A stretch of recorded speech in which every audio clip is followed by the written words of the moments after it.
Um, so that is hard to follow, Wayman, and all of those great stories about care. We're about to jump into data, so hold on to your seats. My name's Phil Peters. I'm the medical officer at the California Department of Public Health. I'm also in the US Public Health Service. And what I'm going to talk about is molecular HIV data. And I think I've been really encouraged to hear how everybody wants to use data. So this is what I like to frame as a new data tool that we can use. And I think it's still trying to figure out what its niche is for HIV prevention, but I think it is going to have a role. So as an overview, I'm going to just talk very briefly about the process. Where does molecular data come from? Data sharing, because this is a regional meeting. How do we share data regionally? Assistance and capacity building. This is very new. How do people get up to speed? Community concerns. I'm sure you've heard about a lot of community concerns related to molecular data. And then the real focus that I want to kind of rush into are some challenges, because I was thinking we could get feedback on some of these challenges, because I think they are very specific to molecular data, but they also have parallels to other problems that we're trying to address regionally. So I've listed a few of those issues related to how we structure public health and how to respond to something that's multi-jurisdictional. Issues of data delays, and I saw on the board a number of people had commented on that. And then finally, issues of best practices and prioritizing, so that this is really being utilized in a way that's going to have the most impact. So I'm not really going to talk about how the analysis works, but I did want to put this up there for a little bit of a basics. When I talk about HIV molecular data, that data comes from clinical testing that is done.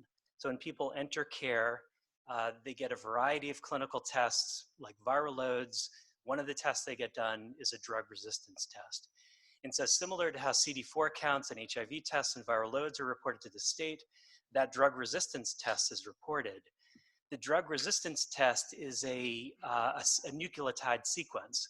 So you can then take those sequences and compare them to other sequences from other people living with HIV infection. And the basis of analysis is if those two sequences are the same, they are highly related. If they're not, then they're classified as not related. When they are highly related, a link is made between the two sequences. And what we call a cluster is when you have multiple sequences that are all linking together. This is new, and that's going to come up a few times. So Secure HIV Trace is the program you might have heard that's being used to analyze the data. CDC has come up with a first phase definition of what is considered a priority cluster. That is essentially if you have 5 people who have all been diagnosed within 12 months and all have sequences that are very similar to each other. So that's the basic definition when people are talking about molecular data. If somebody says cluster, this is what they're usually talking about. At a state level, so this data is reported similar to viral loads. It's coming into the state on a daily basis. On a monthly basis, the data is analyzed to see if there is any, if there are any highly related sequences. The data, if any situations are identified that fit this priority definition, that information is then shared with the primary jurisdiction. So the jurisdiction where the most people with highly related sequences reside. There are situations, however, where there is not a primary jurisdiction, where it's multiple jurisdictions, all with just a few people. And we'll kind of get into that, but then in those situations, the data sharing has really been on a case-by-case basis. Assistance and capacity building. So again, this is new. We're all learning. We want to learn lessons. How can we use this the best?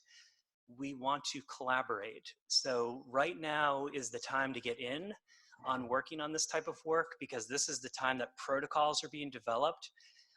What's the optimal way to visualize this information?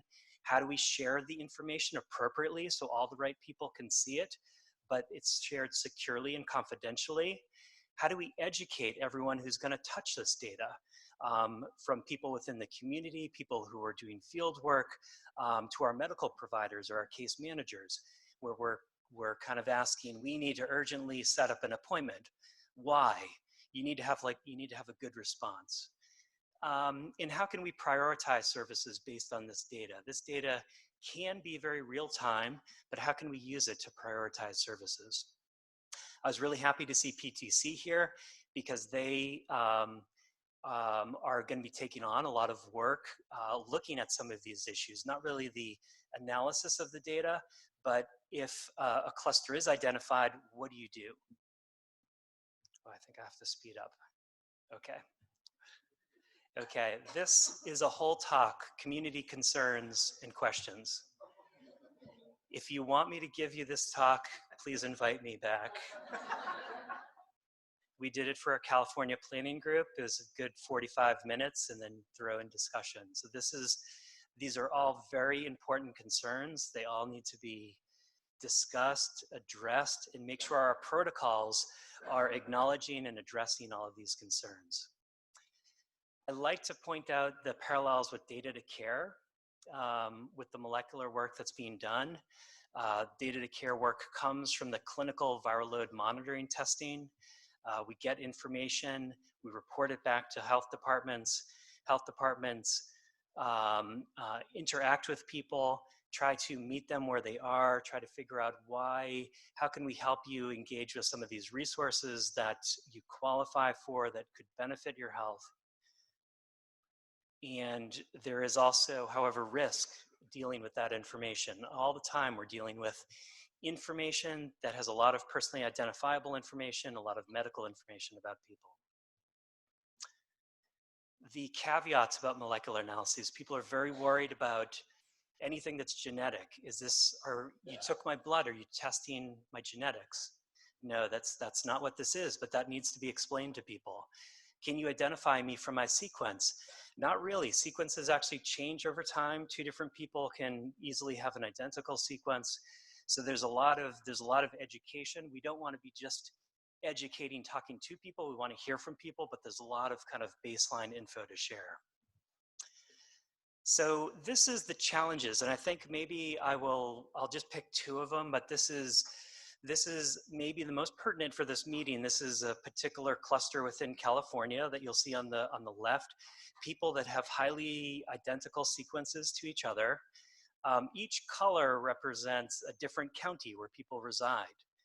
And so you can see that there is no predominant county.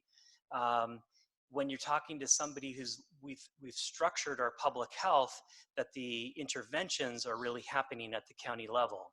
So when somebody is working locally, as our data is structured right now, they can't see the whole picture. So I think I'll just leave it there that this could be a really good opportunity, as has been done with syphilis, to think about more standardized data sharing. That if we have multiple counties involved, we should be all able to look at the data, because it's really the people who are locally working in the field, that's the person who's going to notice a pattern, notice something that might be different, that might require a different response. And then the second piece, I'm going to just skip that one for now because they're similar.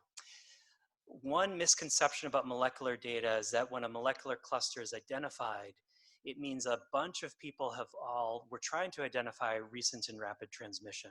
But when we identify a molecular cluster, often we are identifying a number of people who had been diagnosed previously and have not been able to achieve viral suppression. So I think as we look at these clusters more, and this is the red and orange bars are people who have not been able to achieve viral suppression. As we look at these, on the Y is time, as we look at these more, I think as it was first billed, the response was really partner services, partner services. But what are we really going to do for partner services for somebody who was diagnosed 2 years ago and now they have viral suppression? that might not really make sense. But we are seeing people who had been diagnosed 5 years ago and they don't have viral suppression. And I think definitely from anyone I've talked to, medical providers, community providers, everyone is really on board with trying to improve linkage to care and viral suppression. So I would propose, but I want to talk about this more, that we really think about how this tool can be used to improve viral suppression.